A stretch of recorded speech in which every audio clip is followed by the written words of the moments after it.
Of all companies, Lenovo has just announced the most powerful Android phone in the world. This is the Z5 Pro GT, and it's already got the next generation Snapdragon 855 chip, 12GB of RAM, the most we've ever seen on a phone, and a screen that pretty much fills the front. And to be clear, unlike the original Z5 that was a complete letdown, this is real. This is the final phone that people have actually had hands-on time with. It looks kind of like the OnePlus 6T McLaren edition on drugs, and spec for spec, if we measured this up against competing phones like the Note 9 or the Mate 20 Pro, you'd think it'd be $1,000, maybe even $1,200. But right at the end of the event, Lenovo dropped a bit of a bomb on us. They said that the price is not going to go higher than the equivalent of $640. So what's the catch? First of all, it is huge. A combination of the design with this sliding mechanism has made this phone, let's just say, bigger than it should be. It's got a smaller display and battery, but at the same time is somehow thicker and heavier than the Galaxy Note 9, and already that's not exactly a very palatable device. Also, whilst it looks great in renders, I actually think in person the back of the phone looks remarkably mid-range. The cameras look almost clumsy instead of elegant. Then we've got the fact that it takes all the standard shortcuts. Most of the things that don't normally show up on a spec sheet just aren't there. There's no water resistance, headphone jack, microSD card slot, or support for wireless charging. Its USB-C port also only supports USB 2.0 speeds compared to the more expensive phones that tend to have USB 3.1 for more bandwidth. But I am glad that they've added in infrared face unlocking on the front. Okay, let's talk about the RAM.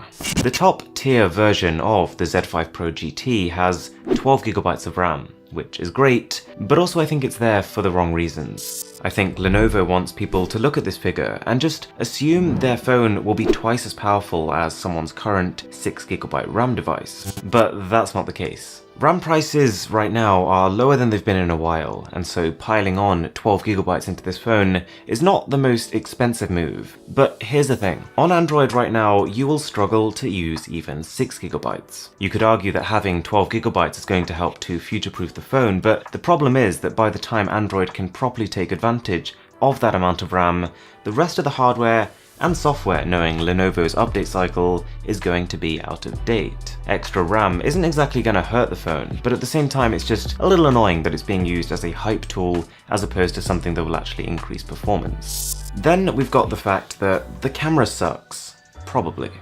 Because, as the name suggests, the Z5 Pro GT is a souped up version of the Z5 Pro, and when it comes to camera, that's not good news. When I briefly tested the Z5 Pro, I had real trouble focusing, photos were bland, and the night mode was a bit of a joke. In terms of video, it lacks not just optical image stabilization, but electronic too, so the second you start walking, it is shaking all over the place. In fact, there are $300 phones with better camera setups. Now, I say that the camera sucks probably because this phone is coming with a more advanced chipset, which does contain potential improvements for the camera, but given how early this phone is releasing and given Lenovo's past record, they probably won't take advantage of these benefits. And then we've got conversion rates.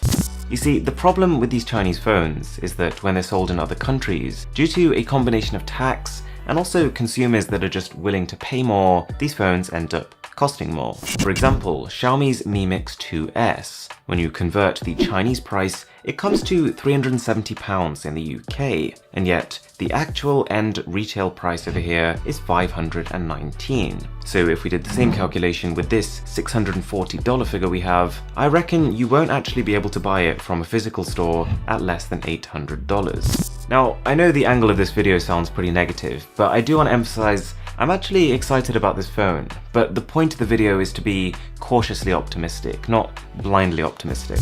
It does have an in-display fingerprint scanner, up to 512GB of storage, which is huge, and the Super AMOLED screen looks good, comparable to a OnePlus phone. And don't forget, this is a display that fills the front of the phone, made possible by this addictive sliding mechanism. The battery is a little on the small side at 3,350 mAh, but at the same time this is somewhat counteracted by the fact that you've got a next generation, more efficient 7nm chip. So with all of this in mind, What do you think? It's easy to be initially blown away by this one, and I'd say I was. But when you dive a little deeper, it's not all sunshine and rainbows. But considering that it does come out as early as this January, it's going to be one of the most powerful phones on the market, and that does count for something. Alright guys, thanks a lot for watching, and if you enjoyed the video, it would mean a lot to me if you could smash that subscribe button down below. My name is Aaron, this is Mr. Who's the Boss, and I'll catch you in the next one.